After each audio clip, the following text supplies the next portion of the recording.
आज की इस वीडियो में हम बात करेंगे पॉलीमॉर्फिज्म को इम्प्लीमेंट करने के एक और नए तरीके के बारे में। लास्ट वाली वीडियो में जो हमने देखा था ना, वो था हमारा ऑपरेटर ओवरलोडिंग। आज की इस वीडियो में हम डिस्कस करने वाले हैं मेथड ओवरलोडिंग के बारे में। सो बिना किसी देरी के पहले तो हम चलते हैं अपने वीएस कोड में। उसके बाद मैं आपको ये बताना चाहता हूँ कि अगर आप इस वीडियो को पूरा देखते हो तो आपको मेथड ओवरलोडिंग पूरा समझ में आ जाएगा। इस बात की मैं आपको गारंटी देता हूँ। ठीक है, तो आपको क्या करना है, पेशेंस रखना है और पूरा का पूरा वीडियो जो है आपको कंप्लीट देखना है, जिससे कि आपको एंड में कंप्लीटली समझ में आ जाएगा कि मेथड ओवरलोडिंग क्या होता है। तो सबसे पहले मैं यहाँ पे एक हेडिंग लगा देता हूँ, मेथड ओवरलोडिंग। अब मेथड ओवरलोडिंग क्या कहता है, इस चीज को हम सबसे पहले हम समझते हैं। अगर आप दो या दो से ज्यादा मेथड्स अगर आप दो या दो से ज्यादा मेथड्स सेम नाम के बनाते हो, लेकिन आप क्या करते हो ना, वहां पे थोड़ा सा ट्विस्ट कर देते हो। आप जो है ना, नंबर ऑफ पैरामीटर्स को बढ़ा देते हो या घटा देते हो। अभी आपको कुछ भी समझ में नहीं आया, अभी समझा देता हूँ। यहाँ पे मैंने क्या किया, फॉर एग्जाम्पल एक क्लास बनाई। ठीक है, फॉर एग्जाम्पल एक क्लास बनाई ए नाम से। ओके, उसके अंदर मैंने एक मेथड बनाया फॉर एग्जाम्पल M1 नाम से, और इसके अंदर मैंने दो पैरामीटर रखे for example A comma B. Okay, अब ये मेथड क्या करेगा, ये मेथड मान लेते हैं ए और बी को ऐड करके मेरे को आंसर दे देगा। तो मैंने यहाँ पे क्या किया, एक मेथड बनाया जिसका नाम M1 है, और इसके अंदर मैंने दो पैरामीटर लिए ए और बी। ये सेल्फ पैरामीटर तो हर एक मेथड के अंदर रहता है, इसलिए इसको हम काउंट नहीं कर रहे हैं। ओके, उसके बाद अब मैं क्या करता हूँ, एक और मेथड बनाता हूँ फॉर एग्जाम्पल M1। ध्यान से देखना, यहाँ पे मैं मेथड ओवरलोडिंग का आपको एग्जांपल बता रहा हूँ, इसीलिए जितने भी मैं यहाँ पे मेथड बनाऊंगा उन सबका नाम सेम रखूंगा। लेकिन मैं यहाँ पे जो ट्विस्ट करने वाला हूँ वो ट्विस्ट ये रहेगा कि मैं यहाँ पे जो नंबर ऑफ पैरामीटर्स है वो सेम नहीं रखूंगा। अभी यहाँ पे नंबर ऑफ पैरामीटर्स दो थे, टू पैरामीटर्स थे यहाँ पे ए और बी। यहाँ पे मैं क्या करूंगा, एक और पैरामीटर दे देता हूँ for example A comma B comma C. ठीक है, और इसको मैं क्या कर दूंगा, प्रिंट कर दूंगा ए प्लस बी प्लस सी। ठीक है, तो मैंने यहाँ पे क्या किया, एक बार दोबारा से बता देता हूँ आपको। मैंने यहाँ पे दो मेथड बनाए, लेकिन दोनों ही मेथड का नाम सेम रखा। ओके, उसके बाद मैंने ट्विस्ट जो यहाँ पे किया वो ये किया कि ए और बी दो यहाँ पे पैरामीटर है, लेकिन यहाँ पे पैरामीटर मैंने तीन कर दिए। ऐसे ही आप चाहो तो और मेथड बना सकते हो। एक और मेथड बना दिया आपने M1, नाम सेम है, और आपने यहाँ पे कुछ और पैरामीटर ले लिए for example A B C D. ठीक है, और इसको अब यहाँ पे प्लस कर रहे हो। आप चाहो तो डॉक्यूमेंटेशन को भी यहाँ पे, मतलब कि आप इसका बॉडी भी बदल सकते हो, स्टार लगा दो आप यहाँ पे। ओके, तो ये सब आप जो है काम कर सकते हो। तो ये है आपका मेथड ओवरलोडिंग। बट एक बात और जरा ध्यान से सुनो, मेथड ओवरलोडिंग पाइथन में सपोर्ट नहीं होता है।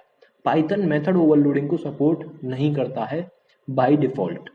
मैंने क्या बोला, बाय डिफॉल्ट। अगर आप चाहते हो कि पाइथन मेथड ओवरलोडिंग को सपोर्ट करे, तो उसके लिए हमें कुछ टेक्निक्स का यूज करना पड़ेगा। जैसे कि दूसरी प्रोग्रामिंग लैंग्वेजेस होती हैं, बहुत सारी प्रोग्रामिंग लैंग्वेजेस हैं जैसे जावा। ठीक है, और भी बहुत सारी हैं, सी है, सी प्लस प्लस है, बहुत सारी हैं। तो मैं उन प्रोग्रामिंग लैंग्वेजेस की बात कर रहा हूँ, जैसे जावा है, वहां पे आपका मेथड ओवरलोडिंग सपोर्ट करता है बाय डिफॉल्ट। वहां पे आपको कोई दूसरी टेक्निक, अलग तरीका, जैसे थर्ड पार्टी कहते हैं ना, वो आपको यूज करने की जरूरत नहीं पड़ती। लेकिन यहाँ पे आपको यूज करने की जरूरत पड़ेगी। अगर आप यहाँ पे फॉर एग्जांपल आपने ए क्लास का ऑब्जेक्ट बनाया। ठीक है, आपने ए क्लास का एक ऑब्जेक्ट बनाया फॉर एग्जांपल ए नाम का, और आप इसको क्या कर रहे हो, यहाँ पे ऑब्जेक्ट बना लिया। ओके, अगर आप करते हो A.M1, और यहाँ पे आपने क्या पास करा, 10, 20, ये आपने पास किया। और अगर ये होती, मान लेते हैं अगर ये ओवरलोडिंग को सपोर्ट करता है, मेथड ओवरलोडिंग को, तो ये यहाँ पे होता क्या, ये M1 जो है, पता है कौन सा कॉल होता, ये वाला M1 कॉल होता। लेकिन अभी आपको देखने को मिलेगा एक एरर। ये एरर पता है क्यों आया है, ये एरर इसलिए आया है क्योंकि आप तो सोच रहे थे कि पाइथन ओवरलोडिंग को सपोर्ट करता है, मेथड ओवरलोडिंग को, लेकिन पाइथन मेथड ओवरलोडिंग को बाय डिफॉल्ट सपोर्ट नहीं करता। तो आप ऐसा सोच रहे थे कि भैया मैंने यहाँ पे, अब यहाँ पे मैंने क्या किया, 10 और 20 यहाँ पे दो पैरामीटर दिए हैं, तो इसके करस्पॉन्डिंग ये वाला मेथड कॉल होगा। लेकिन नहीं हुआ, आपकी उम्मीदों पे पानी फेर दिया इसने।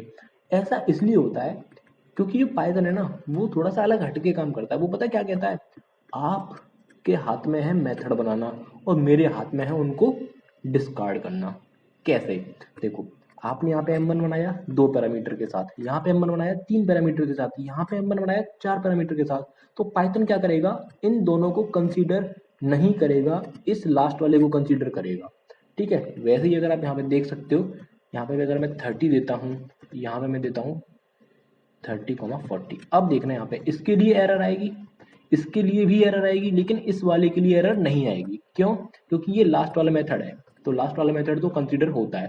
तो मैं आपको दोबारा से रन करा के दिखा देता हूँ इस पर, इसके लिए देखना ध्यान से। एक एरर मिली थी अभी आपको, एक बार और बता देता हूँ, एरर। ओके, अब इसको मैं अनकमेंट करता हूँ और इसको कमेंट कर देता हूँ, यहाँ पर भी आपको एरर मिलेगी, देखो एरर। लेकिन अगर मैं इसको कॉल करूंगा, इसको अगर मैं कॉल करूंगा तो अब आपको एरर नहीं मिलेगी। अब आपको इन दोनों का, इन चारों नंबर्स का मल्टीप्लाई आपको करके ये जो है ना आपको रिटर्न कर देगा। ओके, तो ये था आपको मेथड ओवरलोडिंग का एक छोटा सा इंट्रोडक्शन मैंने आपको दिया। अब बात करते हैं, पाइथन तो भाई अपने आप सपोर्ट नहीं कर रहा। पाइथन तो क्या कर रहा है, वो हमसे बस इतना बोल रहा है तू जितने चाहे उतने मेथड बना ले, मैं तो लास्ट वाले को कंसीडर करूंगा, और ये कर भी रहा है। इन दोनों को ये क्या कर रहा है, डिस्कार्ड कर रहा है। लेकिन मैं चाहता हूँ यार मैं इन दोनों को भी कंसीडर में लेके आऊँ, मैं चाहता हूँ पाइथन इन दोनों को भी कंसीडर करे। उसके लिए हमें क्या करना पड़ेगा, एक टेक्निक फॉलो करनी पड़ेगी। वैसे बहुत सारी टेक्निक्स हैं, लेकिन हम यहाँ पे उनमें से एक टेक्निक पढ़ने वाले हैं जिसका नाम है, नाम तो उसका कुछ नहीं है, मैं आपको यहाँ पे दिखा देता हूँ। पहले मैं यहाँ पे लिख लेता हूँ, ठीक है, उसके बाद हम देखेंगे। From multiple dispatch dot core import dispatch. अब आप ये कह रहे होंगे क्या भैया, ये तो आप डॉक्टर की तरह डिस्क्रिप्शन सा लिख रहे हो। ठीक है, देखो ध्यान से समझना, यहाँ पे मल्टीपल डिस्पैच क्या है। मल्टीपल डिस्पैच यहाँ पे एक पैकेज है। ठीक है, पैकेज आप सब लोगों को पता होगा क्या होता है।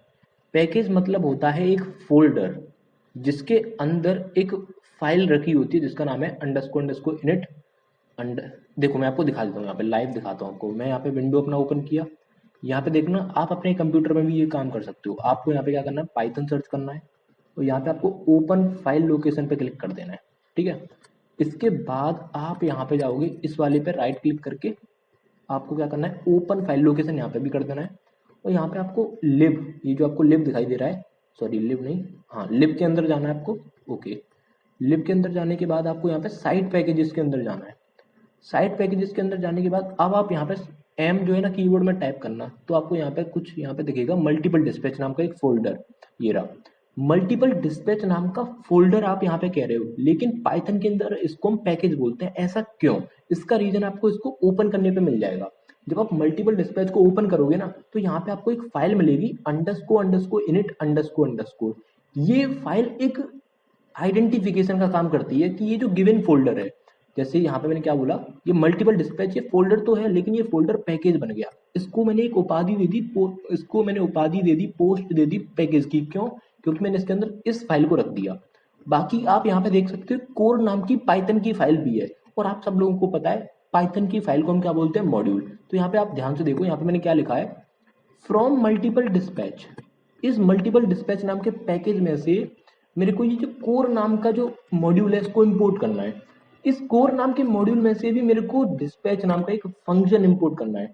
जब आप इस सॉरी यहाँ पे जब आप इसको खोलोगे ना, ये जो कोर नाम की फाइल है, जब आप इसको खोलोगे तो यहाँ पे आपको डिस्पैच नाम का एक फोल्डर भी, सॉरी एक फंक्शन भी मिलेगा। मैं आपको यहाँ पे दिखा देता हूँ उसे, ये मैं यहाँ पे आपको दिखा देता हूँ। जब आप इस डिस्पैच को देखोगे तो यहाँ पे देखो, ये रहा, देखो कोर डॉट पी वाई, ये एक मॉड्यूल है। इसके अंदर यहाँ पे क्या है, डिस्पैच नाम का एक फंक्शन है। ओके, तो ये आपको लाइन का मतलब समझ में आ गया होगा, ये मैंने यहाँ पे क्या जादू कर दिया है। ठीक है, तो मैंने यहाँ मल्टीपल डिस्पैच पैकेज में से कोर मॉड्यूल को इम्पोर्ट किया। फर्दर उसमें से मैंने केवल डिस्पैच नाम के फंक्शन को इम्पोर्ट किया है। उस इस कोर मॉड्यूल के अंदर बहुत सारा कोड होगा, लेकिन मेरे को वो नहीं चाहिए। मेरे को क्या चाहिए, केवल डिस्पैच नाम का फंक्शन चाहिए। अब मेरे को क्या करना है, यहाँ पे सिंपल @dispatch करना है, और इसके अंदर मेरे को इस ए और बी का डेटा टाइप देना है। फॉर एग्जांपल इंट और इंट, आप कुछ भी डेटा टाइप दे सकते हो, इंट स्ट्रिंग जो भी आपको देना आप दे सकते हो। यहाँ पे सेम काम मेरे को यहाँ पे करना है,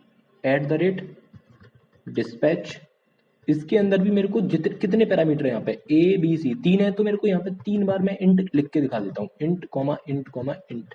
ठीक है, उसके बाद यहाँ पे आपके 4 पैरामीटर है, मैं यहाँ पे 4 बार लिखूंगा, int comma int comma int. ठीक है, अब देखना अब हम यहाँ पे तीनों को मैं यहाँ पे रन करूंगा, ध्यान से देखना, और तीनों के लिए अब आपको कोई भी एरर नहीं मिलेगा।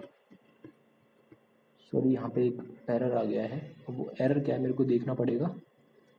ओह सेट, मैंने इसको यहाँ पे पास कर दिया है, ओ ए comma B comma C comma D, ठीक है, वो मेरे को यहाँ पे लिखना था।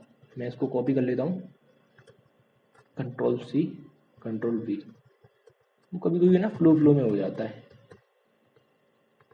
ओके, अब यहाँ पे आप देख सकते हो, अब इसने मेरे को एरर नहीं दिया। जब मैंने इस वाले मेथड m1 को कॉल किया तो इसने मेरे को 10,20 को 30 ऐड करके दे दिया। क्यों? क्योंकि इसने इस वाले मेथड को कॉल कर लिया। और जब मैं इस वाले मेथड को कॉल करूंगा, इस वाले m1 को, तो इसमें 3 पैरामीटर देख के ये क्या करेगा, ये अपने आप इस वाले मेथड को कॉल कर देगा जहाँ पे ABC पैरामीटर है। तो इस तरह से आपका यहाँ पे काम हो रहा है। आई होप आपको मेथड ओवरलोडिंग समझ में आया होगा। एक बार इसका डेफिनेशन दोबारा से बता देता हूँ।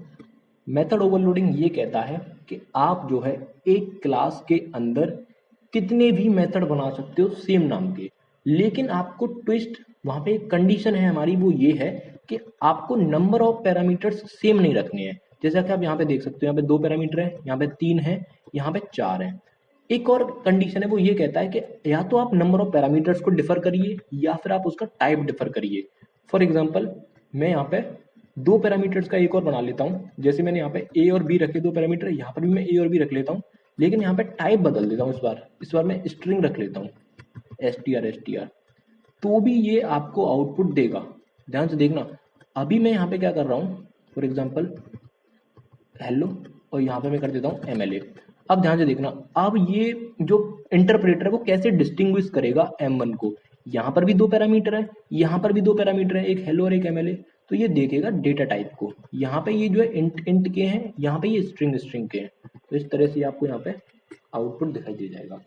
तो एक बार दोबारा से बोल देता हूँ, मेथड ओवरलोडिंग क्या कहता है, सेम नाम के मेथड बनाने आपको एक क्लास के अंदर। कंडीशन ये है कि आपको या तो आप पैरामीटर्स को डिफर करिए, नंबर ऑफ पैरामीटर को, या उसके डेटा टाइप को डिफर करिए। Method overloading by default support नहीं होता है पाइथन के अंदर, जैसे जावा के अंदर होता है, लेकिन आप इसको इम्प्लीमेंट कर सकते हो बहुत सारी टेक्निक्स का यूज करके, जिसमें से एक टेक्निक मैंने आपको यहाँ पे बता दी है, ये वाली। आपको ये काम जो यहाँ पे करना है। आई होप आपको समझ में आया होगा। अगर आपको थोड़ा सा भी वीडियो अच्छा लगा हो तो प्लीज वीडियो को लाइक जरूर कर दिया करो। बाकी मिलते हैं नेक्स्ट वीडियो में, तब तक के लिए टाटा बाय बाय।